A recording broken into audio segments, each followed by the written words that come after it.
It's a pleasure to be here. Transparency leads to accountability, leads to change.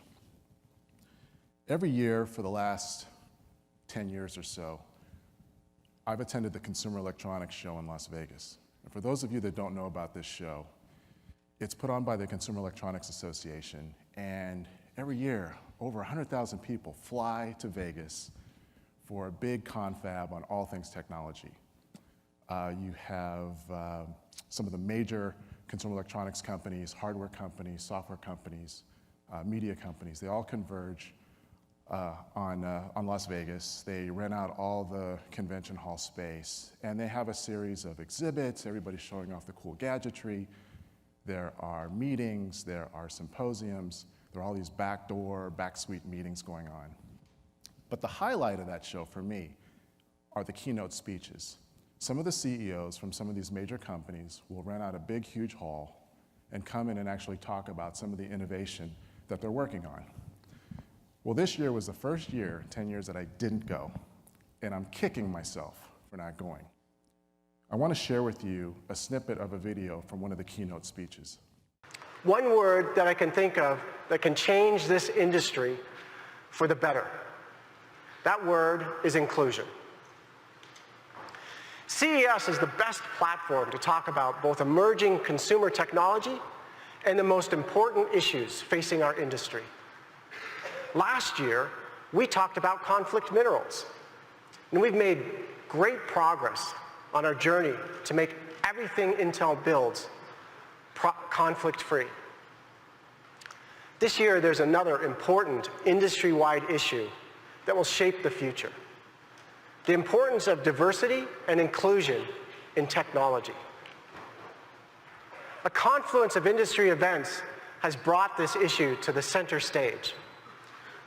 From the threats and harassments that have characterized the debate in the gaming world, to the publication of hiring data and diversity statistics in the tech industry, this is a highly relevant issue, and one that we all need to address. I'm here to say tonight, it's time to step up and do more. It's not good enough to say we value diversity and then have our workplaces and our industry not reflect the full availability of and talent pool of women and underrepresented minorities. Tonight, I'm announcing Intel's intention to lead by example and invite the entire technology industry to join us. I'm announcing the creation of the Diversity in Technology Initiative to increase the representation of women and underrepresented minorities in the workplace and our industry. But specifically, we're going to take the following actions at Intel. We've set a goal to reach full representation at all levels in our company's workforce by 2020.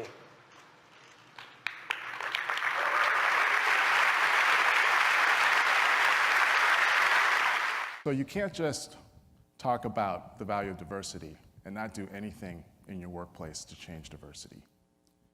And I want to share with you some thoughts, some best practices, some things that we picked up along the way, and talk a little bit about this initiative. And at the end of it, I really want to enlist your participation and cooperation, because we can't do this alone. Well, I first started off and I said transparency, and that's really where it starts. At Intel, for the last 10 years, actually more than 10 years, we've been releasing publicly our EEO-1 data. Very transparent. We published it first in 2004, and what it did was it fostered vigorous debate and discussion inside of our company. We knew that there was a problem, but it wasn't until we actually just opened the kimono and talked about intelligently the challenges that faced our workforce in terms of gender diversity, underrepresented minorities, LGBTQ, people with disabilities, veterans, that we really started to focus on the things that we could do to make our situation better. The other thing it did was it opened us up to external influences, people coming to us and giving us ideas.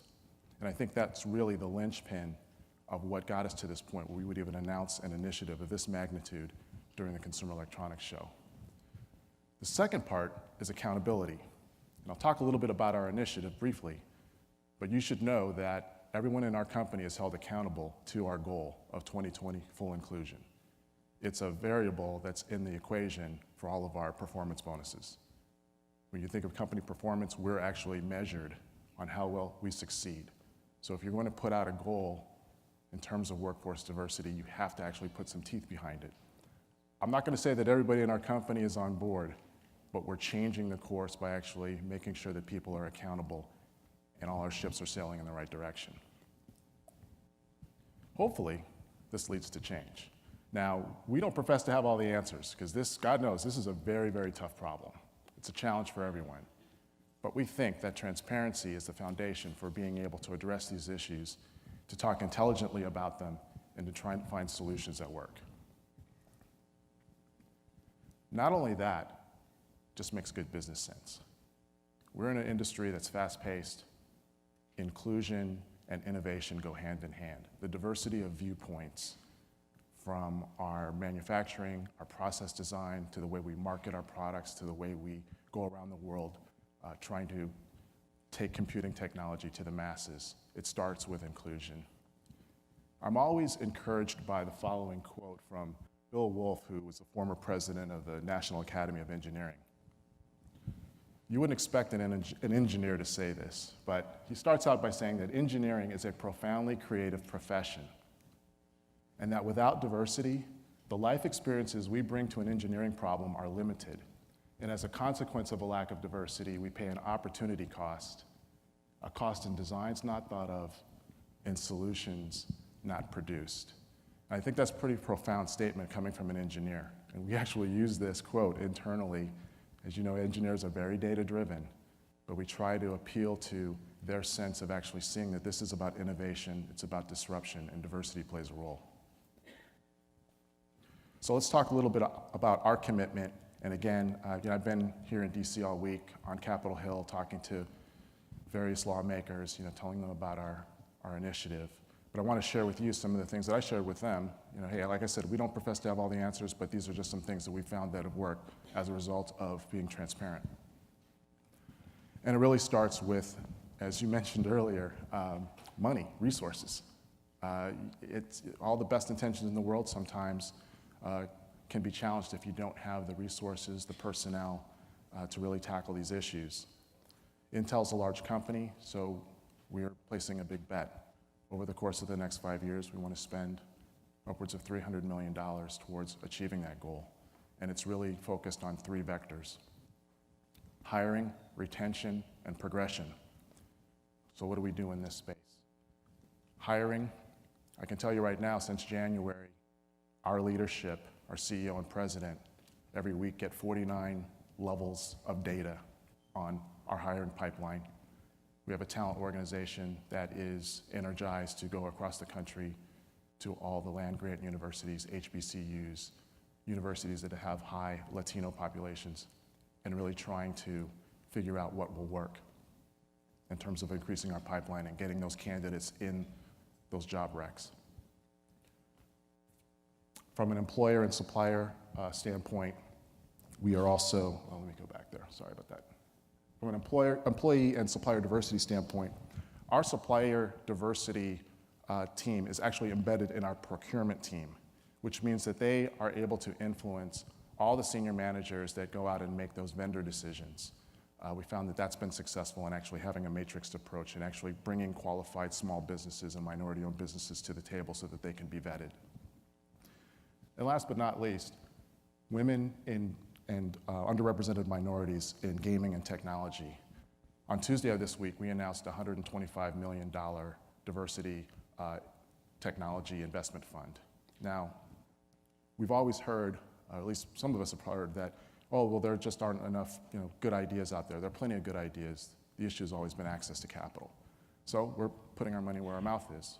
With Intel Capital, we have over $1 billion worth of portfolio companies, and we're putting money towards good quality ideas, and we've made announcements in 4 placements that we've made this week alone.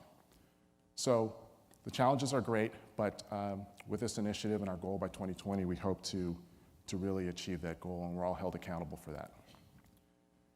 Quickly, You can't do it just with good intentions, whiteboard discussions, and whatnot. You actually need people. And so what we do is we actually have our senior leaders of color in leadership positions, and they mentor some of our junior employees. We found that to hold off attrition, you know, that mentor-mentee sponsor relationship is really valuable. It changes our corporate culture, and hopefully it'll change our community. Lastly, I want to tell you about ways to find out more information about what we're doing to participate. If you go on our website, you'll see our diversity section. We're upgrading it on a weekly basis. You'll find all of our data. And we definitely want to partner with other companies. We know we can't do this alone, but we figure if we put a stake in the ground, we can work with those companies that are doing great, fabulous things, Google, Microsoft, Apple, Cisco, Oracle, and others, and look forward to working with those that want to participate. Thank you.